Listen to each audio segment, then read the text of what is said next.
प्रणाम दोस्तों, मैं नीतू दुबे आप सभी के बीच में बहुत ही प्यारा सा छठी मैया का गीत लेकर आई हूँ।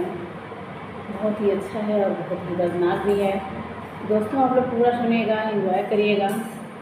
अच्छा लगे कमेंट बॉक्स में ज़रूर बताइएगा।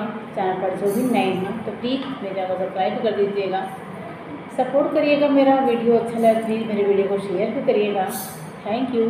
जय हो छठी मैया। छठी माई के घटवा पे आजन बाजन बाजा बजवाई बेहो।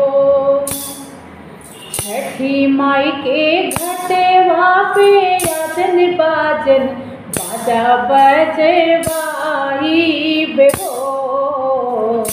गोदिया में हुई है बलक बात अर्घ देवे आई बेहो। गोदिया में हुई है बलक बात अर्घ देवे आई बेहो। छठी माई के घटवा पे आजन बाजन बाजा बजवाई बेहो। गोदिया में हुई है बलक बात अर्घ देवे आई बेहो। गोदिया में हुई है बलक बात अर्घ देवे आई बेहो। एक ही लालन बिना छछलेला मनवा सुने साने लगे हमरा घर दुअरेवा।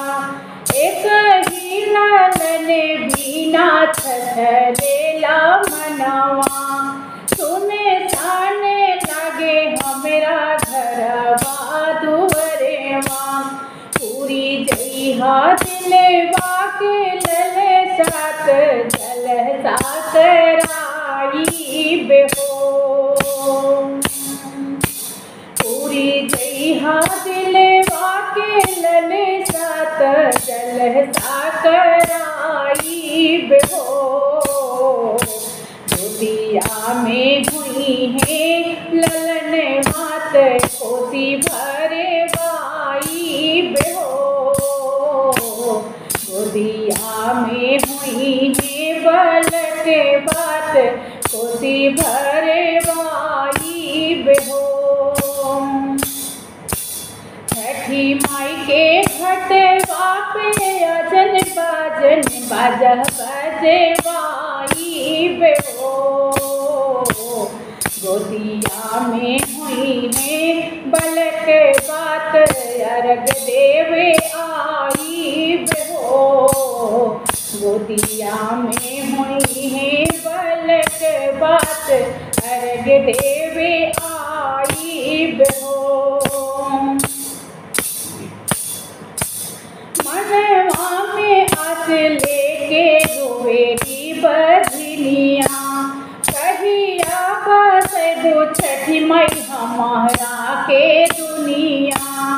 मनवा में आस लेके रोवेली बजनिया कहिया बस दो छठी माई हमारा के दुनिया।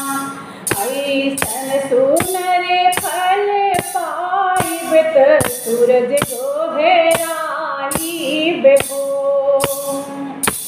ऐसन सुनर फल पाइब सूरज गोहराई बेहो।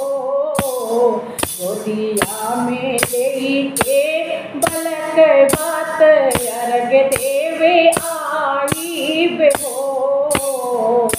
गोदिया में लेके बलक बात अर्घ देवे आई बेहो।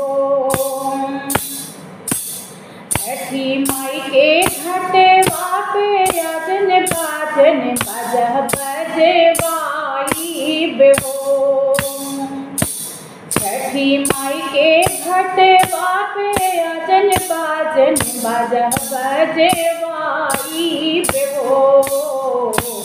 गोदिया में हुई है बलक बात अर्घ देवे आई बेहो, गोदिया में हुई है बलक बात, अर्घ देवे आई बेहो। जय हो छठी मैया।